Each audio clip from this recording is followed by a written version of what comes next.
আওয়ামী লীগের ডাকা হরতালের সমর্থনে বগুড়ার ধুনটে মশাল মিছিল করেছে দলটির নেতাকর্মীরা। 17 ফেব্রুয়ারি সোমবার রাত 9টার দিকে কয়েকজন একটি মশাল মিছিল বের করে উপজেলা সদরের বাজার এলাকা প্রদক্ষিণ করে। এই সময় তারা জয় বাংলা, জয় বঙ্গবন্ধু সহ নানা স্লোগান দেয়।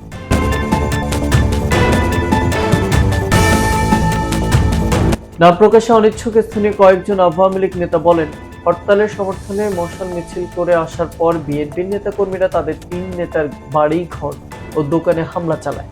পরে আওয়ামী লীগ কর্মীদের প্রতিরোধে তারা পিছু হটে। এ প্রসঙ্গে ধুনট পৌর বিএনপির সভাপতি আলিমউদ্দিন হারুন বলেন, আওয়ামী লীগ মশাল মিছিল করার সময় জনতা তাদের প্রতিহত করে। কারো বাড়িতে কোনো হামলা হয়নি।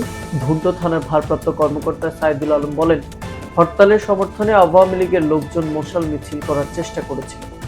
পরে পুলিশ ধাওয়া দিলে তারা পালিয়ে গেছে। আওয়ামী লীগ নেতাকর্মীদের বাড়িতে হামলার কোনো খবর আমার কাছে নেই। এখন পরিস্থিতি শান্ত।